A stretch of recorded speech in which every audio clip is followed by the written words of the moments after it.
Bismillahirrahmanirrahim. Assalamualaikum warahmatullahi wabarakatuh. Selamat datang di Waalaikumsalam kuliah warahmatullahi wabarakatuh. Mesin Learning. Sekarang pertemuan berapa? 13 ya? Ya, pertemuan 13. Sekarang kita akan membahas tentang self-organizing map ya.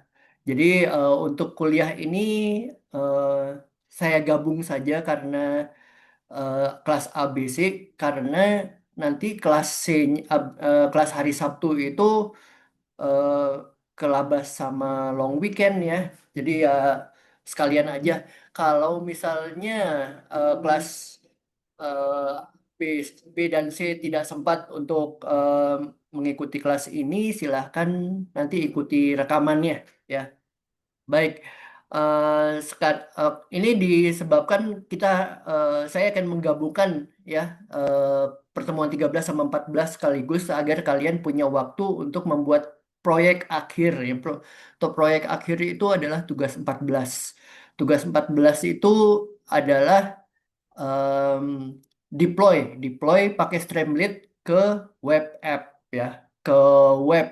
Jadi kalian membuat aplikasi dari model Python yang telah kalian buat. Misalnya dari kalian bisa ngambil salah satu dari tugas satu, tugas 2, tugas 3, tugas 4, tugas 5, tugas 6, tugas 7, tugas 9 ya.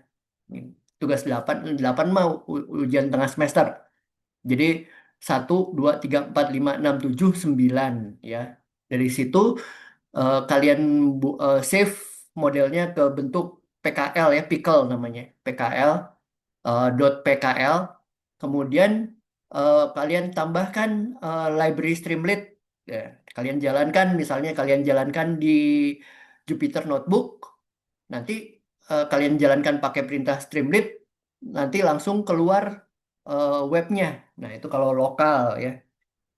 Nah, kalau misalnya kalian mau simpan itu di apa namanya hosting, ya artinya kalau kamu simpan aplikasi Python-nya di hosting setelah kalian buat pakai Streamlit, itu namanya kalian membuat API ya, membuat application protocol interface gitu. Jadi kalian tidak perlu lagi menjalankan buka lagi Jupyter Notebook atau buka lagi Google Colab untuk menjalankan model, tapi kalian tinggal jalankan pakai aplikasi gitu di web gitu. Ya ada nggak tahu, saya nggak tahu sekarang apakah ada yang gratisan ya. Terakhir Heroku jadi berbayar gitu. Streamlit Lite saya nggak tahu gimana ceritanya. Kalau kalian punya GitHub, kalian pindahkan ke Streamlit Lite, katanya masih gratis ya untuk berapa kali coba. Ya lumayan lah buat mengerjakan tugas 14 ini gitu.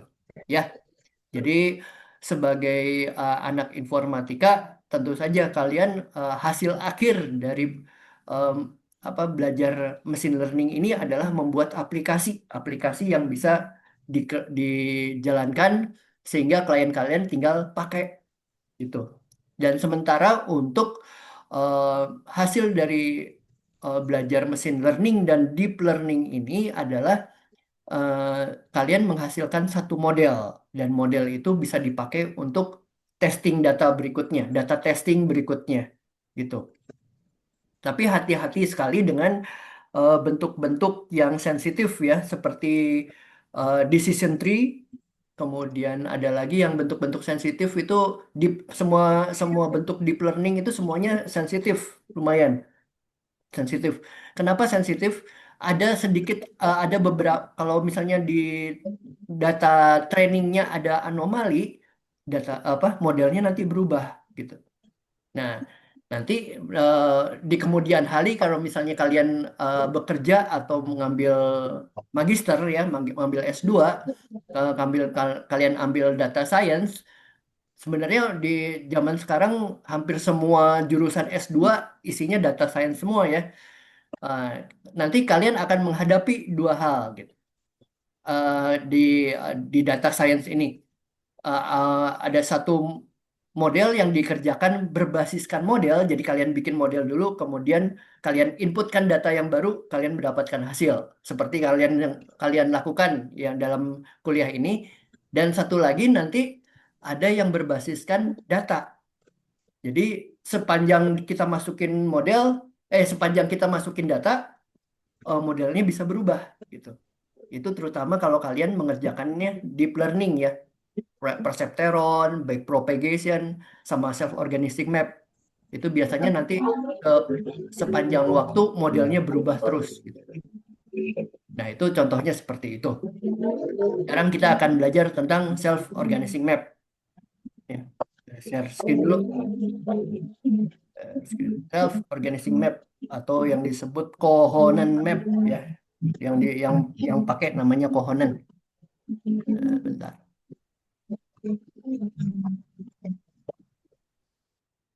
Oke. Nah ini. Eh,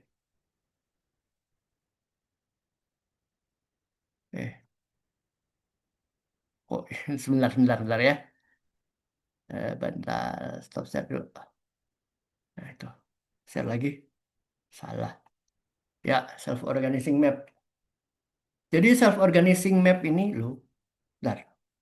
Self-organizing map ini adalah satu jenis jaringan saraf tiruan yang menyederhanakan data ya menjadi tampilan visual dua dimensi. Kalian pernah belajar ini di pertemuan 10 ya, pertemuan 10 Principal Component Analysis PCA. Di PCA ini kalian menyederhanakan dari dimensi banyak ke visualisasi dua dimensi. Nah, ini eh, ketika itu kalian belajar unsupervised learning ya di machine learning. Sekarang kita lakukan lagi semacam itu, dimension reduction tapi di deep learning. Namanya self-organizing map atau namanya cohonent map ya. Yang yang ini yang buat namanya Pak Cohonen ya. Ini kayak gimana sih self-organizing map itu? Ya, gini, bayangannya gini. Kalian punya tumpukan foto baju ya, warna-warni, ukurannya banyak, bahannya berantakan. Oh, banyak ya, banyak gitu. Dan itu jumlahnya ribuan ya. Ingat, ini deep learning, jadi kalian bekerja dengan 10.000 data lebih gitu ya. Bukan cuman 5.000, bukan 8.000, enggak, 10.000 gitu. Big datanya sebanyak itu. Nah, itu foto baju berbagai warna, berbagai ukuran, dan bahan pabalatak aja ya, 10.000 gitu depan kalian. Nah, self-organizing map ini jadi alat gitu yang akan melakukan nyusunin baju-baju apa foto-foto tersebut ke dalam peta dua dimensi gitu. Ke dalam rak-raknya masing-masing gitu. Tapi secara dilakukan oleh mesin sendiri gitu. Nah, caranya gimana? Baju yang mirip akan diletakkan secara berdekatan. Hampir mirip apa ya? Kalau di klasifikasi itu miripnya sama Nearest Neighbor dan satu lagi apa? Ke, K-mean di unsupervised learning namanya K-mean di clustering. Kalau di klasifikasi Nearest Neighbor dan support vector machine. Mirip seperti itu cara kerjanya ya. Gitu. Nah, cara cara kerjanya adalah pertama inisialisasi. Kita siapin si mesin itu menyiapkan grid. Grid itu adalah kotak-kotakan seperti ini.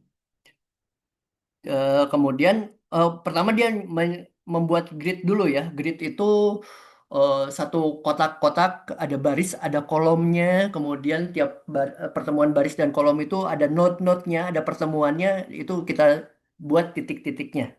Itu namanya grid. Itu peta kosong ya. Ini adalah buat bobot awal yang diacak. Kemudian kita lakukan kompetisi. Data input masuk. Ini data inputnya yang merah-merah ini. Lalu neuron-neuron di peta itu berlomba untuk siapa yang paling mirip sama sama data-data ini, gitu. Data-data yang merah ini mana yang paling mirip? Maka dia akan memetakan diri ke situ, gitu. Nah, itu istilahnya namanya best matching unit, ya. Yang paling mirip, yang dia jadi pemetaan langsung ke data tersebut, itu namanya best matching unit. Kemudian eh, tahap berikutnya adalah adaptasi, di mana neuron yang paling neuron pemenangnya ya, neuron titik-titik pemenangnya itu atau BMU ini dan neuron sekitarnya akan bergeser menyesuaikan diri agar mirip dengan data input tersebut ya. Sebenarnya data ini sebentar ya, kelihatannya bukan seperti ini. Nah, kok ini.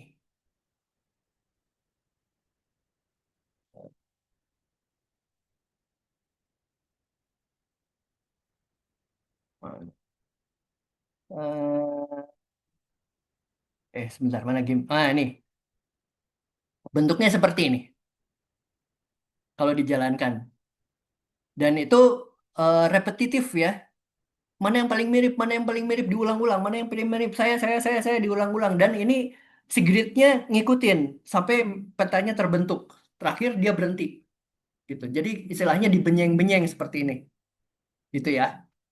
Nah, ini kalau gambaran gambaran animasinya seperti itu. Jadi gridnya digeser-geser, dibenyeng-benyeng. Istilahnya gitu ya, dibenyeng. Nah, itu kemudian itu namanya adaptasi. Jadi digeser-geser gitu sampai mirip dan itu dilakukan berulang-ulang sampai berhenti itunya. Apa sih apa namanya? Si gridnya berhenti, berhenti beradaptasi berarti udah selesai gitu. Modelnya terputuskan demikian. Nah, gitu. Nah, gunanya self-organizing map ini buat apa? Buat pertama menurunkan dimensi ya, menyederhanakan dimensi. Jadi kita mengubah data yang banyak variabel atau banyak fitur ya ke dalam peta dua dimensi. Agar buat apa sih diturunin dari dua dimensi kita punya fitur 10 dimensi kita turunin dua dimensi agar yang kedua kita bisa dengan mudah membuat visualisasi gitu. Kemudian kita bisa membuat atau membuat klaster atau klasifikasi dari visualisasi tersebut gitu. Kalau bentuknya untuk klasifikasi atau untuk clustering ya. Jadi bisa sangat jelas gitu. Ini klasifikasinya bisa akan kelihatan jelas gitu dalam bentuk dua dimensi gitu. Kalau buat dalam 10 dimensi ya agak sulit ya kalian melihat lebih dari tiga dimensi aja beberapa dari kalian sulit melihatnya gitu. Nah, kemudian yang ketiga, setelah itu divisualisasi sedemikian, kita bisa tahu bentuk polanya seperti apa. Nah, itu menemukan polanya jadi seperti apa nanti menjadi eksplorasi data awal gitu untuk menentukan hubungan tertentu antar data. Atau kita bisa menentukan operasi apa sih yang cocok buat ini gitu.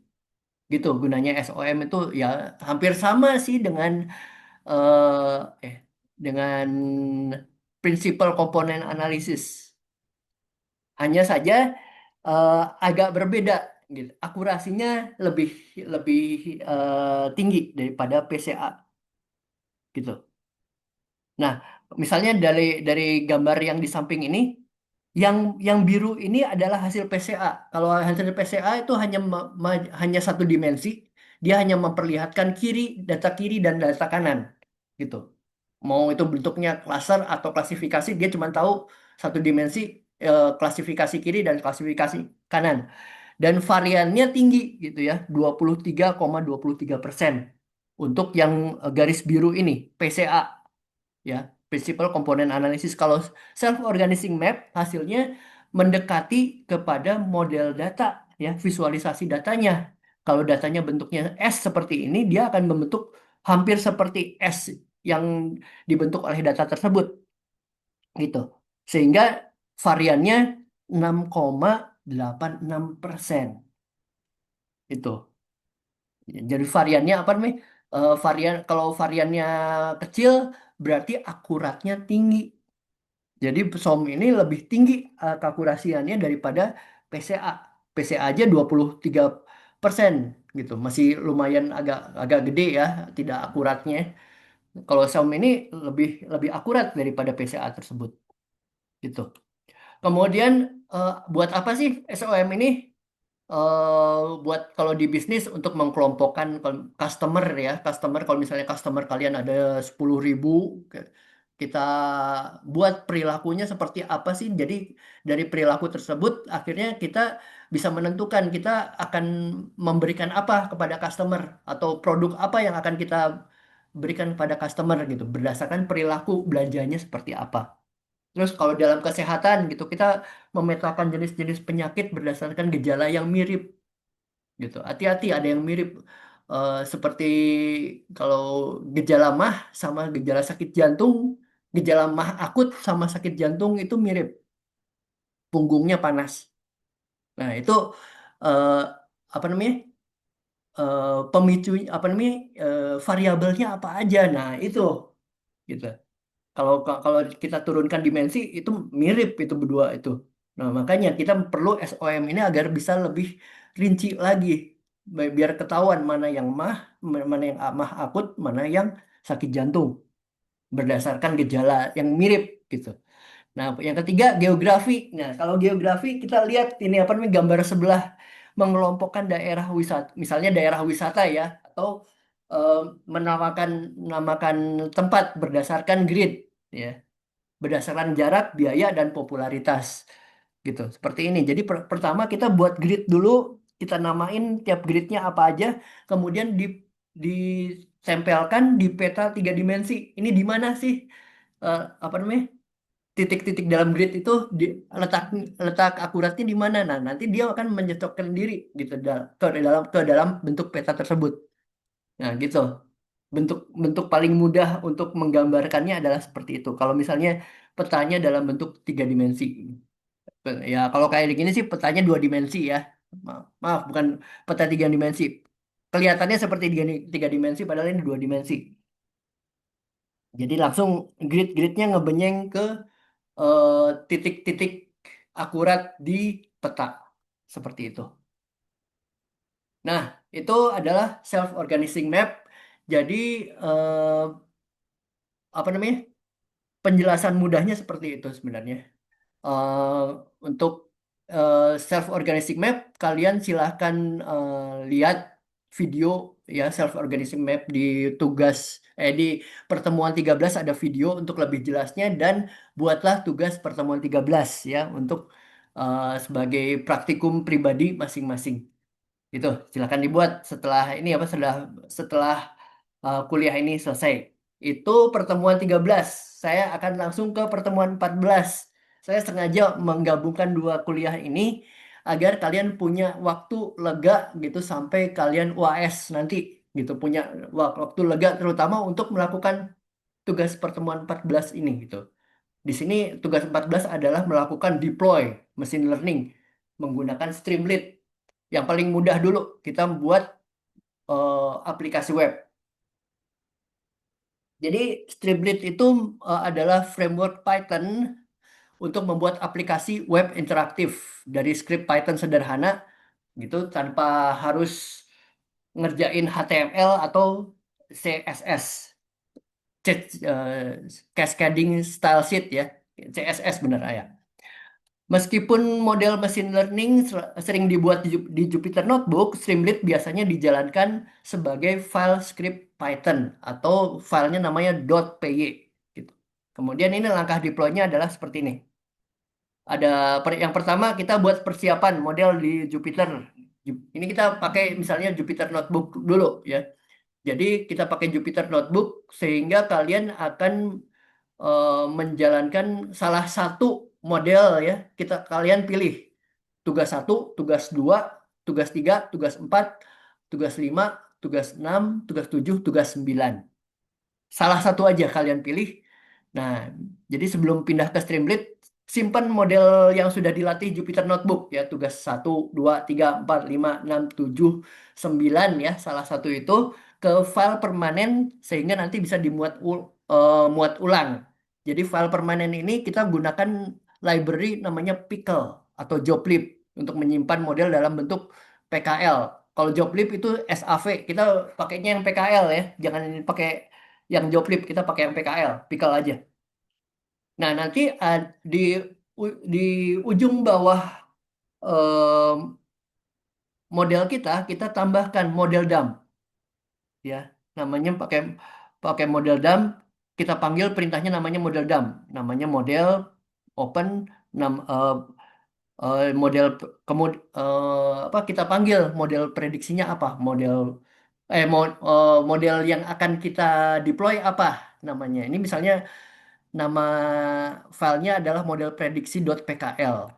Dot, kemudian ini terakhir adalah WB. Ini harus diketik sedemikian. Oh maaf, ini bukan ditambahkan di ini ya, bukan ditambahkan eh, di modelnya, bukan. Tapi kalian buat file baru untuk memanggil ini, gitu. Untuk istilahnya merender ya, merender file ini. Nah kemudian kita lakukan instalasi library Streamlit. Ya, kita lakukan pakai command prompt di command prompt dengan perintah pip install Streamlit. Kalau kalian pakai container atau pakai Anaconda ya. Kalau misalnya di awal kalian instalasinya pakai Anaconda, pakai pip install Streamlit gitu juga. Jadi pakai cara yang sama. Dan saya ingatkan sekali lagi, paling bagus kalau misalnya kalian mengerjakan proyek Python lebih dari 3 tahun, kalian gunakan kontainer. Ya, selain kalian menginstal di Anaconda, kalian pakai kontainer lagi, pakai kontainer seperti Kubernetes dan lain-lain gitu ya. Kenapa harus pakai kontainer? Agar eh, apa namanya, pekerjaan kalian tidak terganggu oleh update-update library gitu. Biasanya tiap 6 bulan atau tiap 12 bulan itu terjadi update. Dan kalau tidak terjadi update, biasanya akan ada perubahan line programming gitu loh. Itu yang akan menjadi merepotkan kalian gitu. Kalau kalian harus terus-menerus mengupdate library, codingnya berubah terus. Nah, itu akan merepot gitu. Makanya kalian membutuhkan satu environment ya, satu lingkungan pemrograman kalian di dalam satu kontainer gitu. Agar ini apa namanya? Bentuk development kalian konstan selama selama kalian membentuk itu. Kemudian nanti deployment-nya juga akan mudah gitu. Nah itu, ini yang tahap kedua adalah instalasi Streamlit. Tahap ketiga adalah membuat aplikasi app.app.python ya, .py. Nah kita buat teks baru. Nih, kita impor library, impor Streamlit SST. Kemudian untuk library pengolah model seperti Pickle, kita impor Pickle-nya juga kita impor. Kemudian kita muat modelnya, model sama dengan pickle load, open, eh, nama file PKL-nya apa, kemudian RB. Kemudian kita lakukan input pengguna. Kita buat widget seperti ST input atau ST slider untuk menerima data dari pengguna. Nah, itu. Kalau slider berarti kita ngasih misalnya angka dari 1 sampai 0 gitu ya. Satu sampai dari 0 sampai 9 gitu kalau misalnya cuma slider aja atau ada pilihan-pilihan di slidernya atau kita bisa inputkan gitu tergantung input segala macam ya. Kemudian kita lakukan misalnya kalau ini regresi ya atau regresi atau naive Bayes, kita kasih tombol prediksi. Kita tambahkan tombol state button itu Streamlit button ya untuk prediksi diklik kemudian saat diklik dia menjalankan model predik kemudian kepada input tersebut, nanti hasil dari input tersebut kita akan mendapatkan hasil akhirnya apa.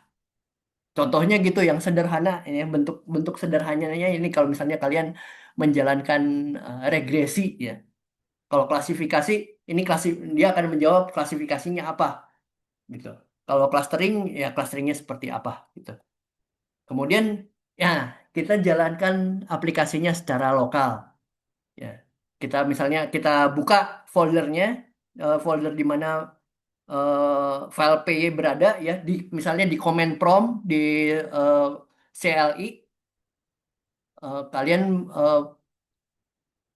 arahkan ke directory tempat folder itu berada, kemudian kalian jalankan perintahnya streamlit run app.py gitu. Kita jalankan menjalankannya begitu, kemudian aplikasi itu akan terbuka otomatis di salah satu browser kalian dengan biasanya di alamat URL-nya adalah localhost 8501. Itu kalau di komputer sendiri, di laptop sendiri gitu.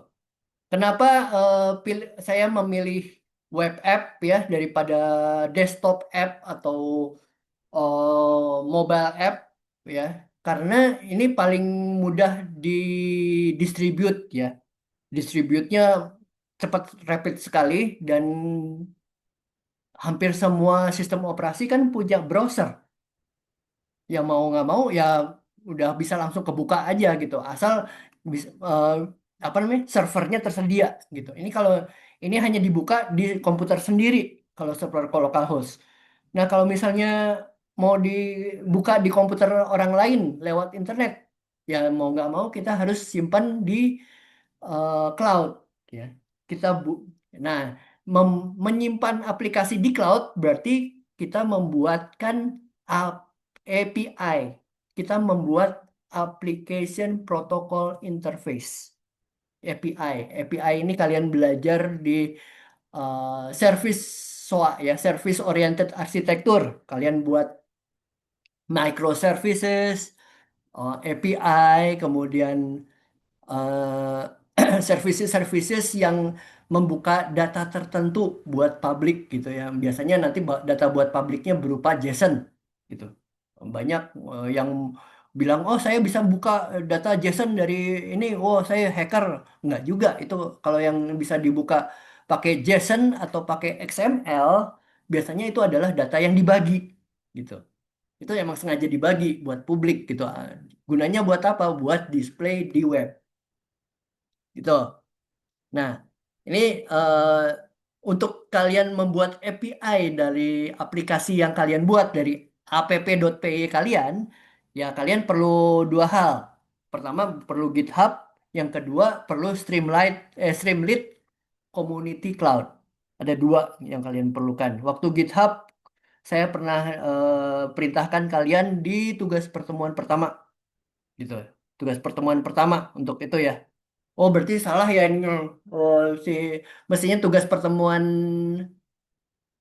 dimulai dari regresi tugas pertemuan dua ya. Oh ya ya, oke. Jadi GitHub di GitHub ini kalian mengupload kalian upload file app.py, file model.pkl dan file requirement.txt ya, library yang digunakan apa aja ke repository public di GitHub-nya. Kemudian di Streamlit Community kalian login ke Streamlit Community Cloud, hubungkan dengan akun GitHub Anda, pilih repositori yang dibuat, kemudian di-deploy secara gratis.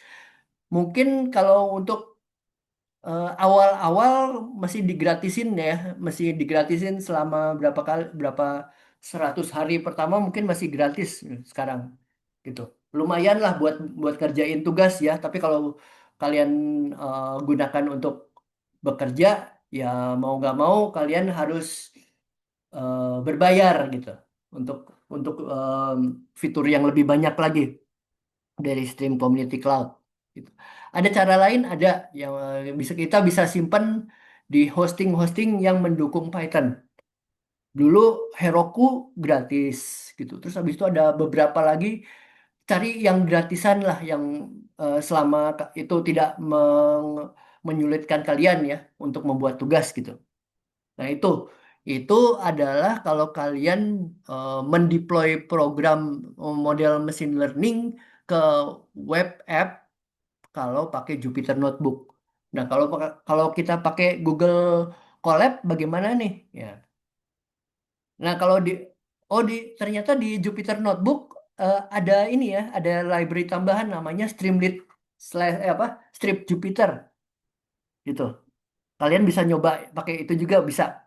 Nah, ini kalau alternatif buat kalau kalian pakai Google Colab, kalian bisa gunakan eh, pelayanan pihak ketiga ya. Jadi kalian kalau harus pakai layanan pihak ketiga seperti local tunnel atau NGROK. NGROK ini untuk mengekspos port lokal ke internet agar aplikasi Anda kalian bisa terbuka. Gitu ya. Bisa seperti itu. Nah, ini seperti saya bilang dulu, masih berapa tahun yang lalu masih ada Heroku yang gratis ya. Mungkin kalian masih bisa cari-cari yang lain selain dari Streamlit Community Cloud ini. Ya, Streamlit Community Cloud juga kalian bisa pakai lah 90 hari pertama atau 100 hari pertama untuk buat bikin tugas, bisa lah. Gitu. Ya, sampai sini apakah ada pertanyaan? Barangkali, silakan. Silakan kalau ada pertanyaan.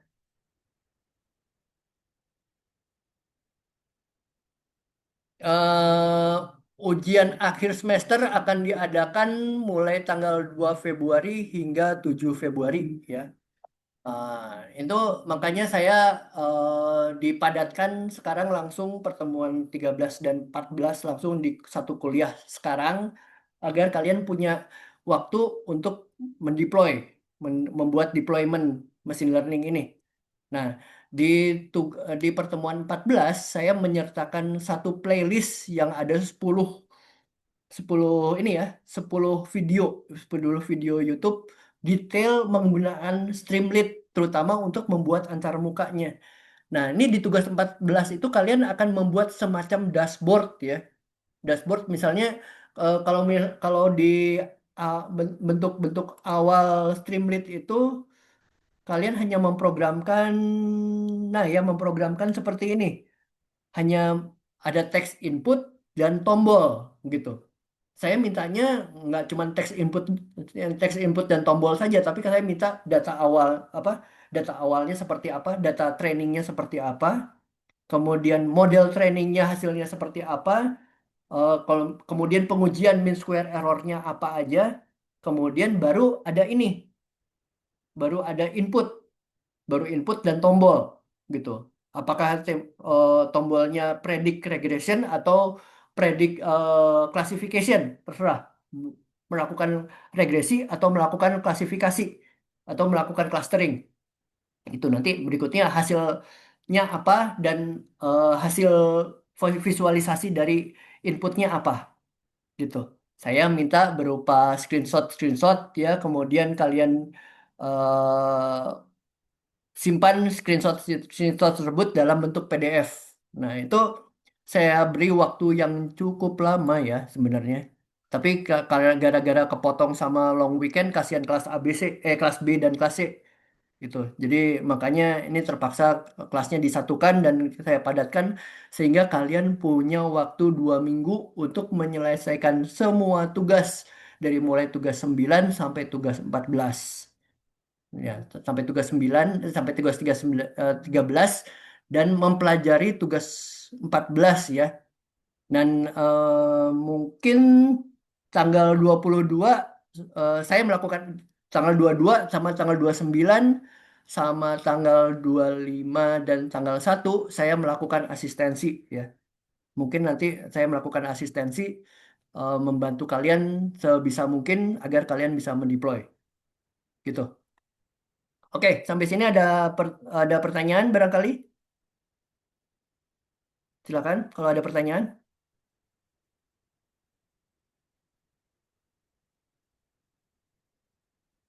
Baik, kalau tidak ada pertanyaan, silahkan kerjakan tugas pertemuan 14. Dan untuk ujian tengah akhir semester, syaratnya adalah kalian sudah mengerjakan tugas 9, tugas 10, tugas 11, tugas 12, tugas 13 ya. Dan terakhir ini, yang terakhir tugas 16. Gimana nih? Oh ya. Jadi ada 6 yang harus kalian kerjakan, lebih lebih sedikit daripada sebelum UTS. UTS 7 yang kalian kerjakan. Sekarang cuma 6. Cuman yang satu ini agak panjang ya. Saya beri 2 minggu waktunya. Ini saya anggap tugas besar. Gitu. Baik, karena tidak ada pertanyaan, silahkan kerjakan tugas pertemuan 13 dan tugas pertemuan 14. Dan silahkan lengkapi kerjakan semua tugas 9 sampai tugas 14. Kalau ada yang belum mengerjakan tugas 1 sampai 7 juga saya tunggu ya. Jadi menyelamatkan nilai kalian agar tidak ya kalau misalnya kalian belum mengerjakan tugas 1, 2, 3, 4, 5, 6, 7 ya.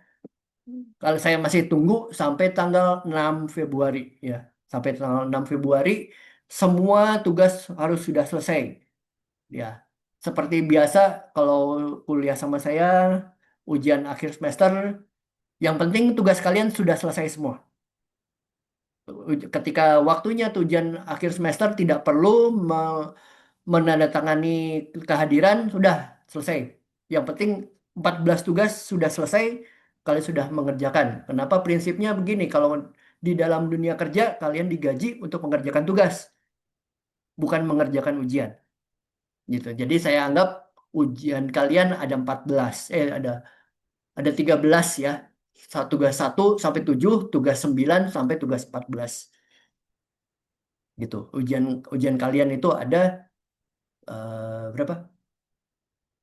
Ya ada ada 13. 7 tambah 6 ya 13.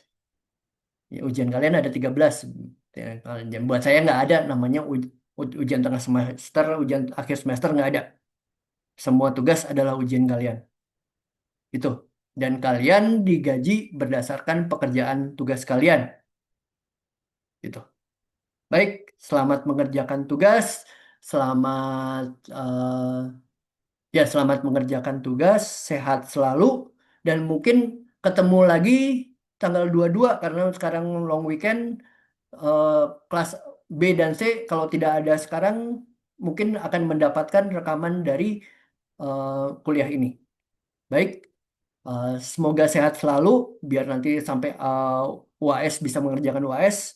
Sampai di sini kuliah saya. Terima kasih. Assalamualaikum warahmatullahi wabarakatuh. Waalaikumsalam Waalaikumsalam warahmatullahi wabarakatuh. warahmatullahi wabarakatuh.